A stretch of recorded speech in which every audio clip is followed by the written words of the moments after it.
मरण हे शब्द कानावर पडताच माणसाच्या मनात भीती निर्माण होते. पण तुम्ही कधी विचार केला आहे का, शेवटचा श्वास घेतल्यानंतर नेमकं काय घडतं? गरुड पुराणानुसार मृत्यूनंतर आत्म्याचा प्रवास ताबडतोब सुरू होतो. असे म्हणतात की पहिल्या दिवशी आत्मा स्वतःचं मृत शरीर, रडणारे नातेवाईक आणि स्वतःचे आयुष्याची प्रत्येक कर्म पाहत असतो. पण त्यानंतर जे घडतं ते ऐकून अंगावर काटा येईल.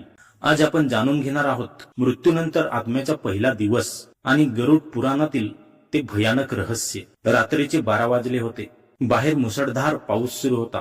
आकाशात सतत विजा चमकत होते. ढगांचा आवाज येत होता. एका छोट्याशा गावातील जुन्या घरात अचानक गोंधळ उडाला होता. घरातील सगळे लोक एका खोलीत जमा झाले होते. कोणीतरी मोठ्याने रडत होते, तर कोणीतरी वैद्याला बोलवायला सांगत होता. त्या खोलीत एक म्हातारा शांत झोपला होता. त्यांचा श्वास खूप मंद झाला होता. वैद्यांनी त्यांच्या हाताची नाडी तपासली आणि काही क्षण शांत राहून हळू आवाजात म्हटलं, आता हे आपल्यात नाही. ते शब्द ऐकताच घरात एकच आक्रोश झाला. त्यांची पत्नी जोरात रडू लागली. मुलगा भिंतीला टेकून खाली बसला. नातवंड घाबरून आईला बिलगली.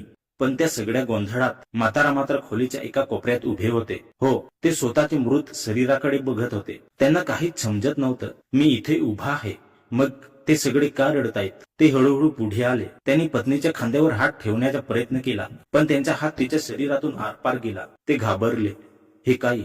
त्यांनी पुन्हा प्रयत्न केला, पण यावेळीही तसंच झालं. त्यांच्या अंगावर जणू काटा उभा राहिला. गरुड पुराणानुसार मृत्यूनंतर पहिल्या काही क्षणात आत्म्याला स्वतःचे मृत्यू झाला हेच समजत नाही. आत्मा अजूनही स्वतःला जिवंत समजत असतो. म्हातारा घाबरून ओरडले, मी इथेच आहे, माझे ऐका. पण कोणाच्याही कानावर त्यांचा आवाज पडत नव्हता. कारण आता ते शरीर नव्हते, ते फक्त आत्मा होते. तेवढ्यात अचानक खोलीतील दिवा लुकलुकू लागला. बाहेर वाऱ्याचा आवाज वाढला आणि खोलीच्या कोपऱ्यात काळा धूर जमा होऊ लागला.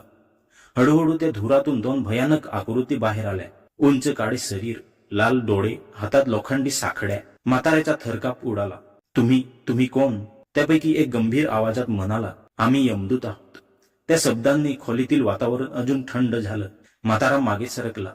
नाही, मी अजून जिवंत आहे. पण यमदूत शांतपणे त्यांच्या मृत शरीराकडे पाहत होते. तुझ्या पृथ्वीवरील वेळ संपला आहे. त्या क्षणी म्हाताऱ्याने खाली पडलेल्या स्वतःच्या शरीराकडे पाहिलं आणि पहिल्यांदाच त्यांना सत्य समजलं. ते मेले होते.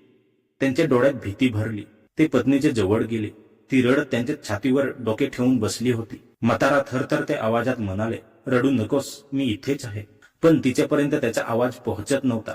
गरुड पुराणात सांगितलं आहे की मृत्यूनंतर पहिल्या दिवशी आत्मा आपल्या कुटुंबाजवळच राहतो. तो त्यांना पाहू शकतो, पण त्याचे अस्तित्व कुणालाच जाणवत नाही. म्हाताऱ्याला अचानक त्यांच्या आयुष्यातील घटना दिसू लागल्या. लहानपणी आईसोबत घालवलेले दिवस, पहिल्यांदा नोकरी मिळाल्याचा आनंद, पत्नीशी झालेले लग्न, मुलाचा जन्म आणि आयुष्यात केलेल्या चुका, सगळं त्यांच्या डोळ्यासमोर जिवंत होत होतं. ते रडू लागले, कारण आता त्यांना समजलं होतं, माणूस शरीर सोडतो, पण त्याची कर्मे त्यांच्या सोबतच राहतात. अचानक यमदूतांपैकी एक पुढे आला. त्याने हात उचलतात खोलीचं दृश्य बदलू लागलं. घर नाहीसं झालं. आजूबाजूला फक्त काळोख उरला. दूरवर हजारो किंकाळ्या ऐकू येत होत्या. म्हातारा घाबरला.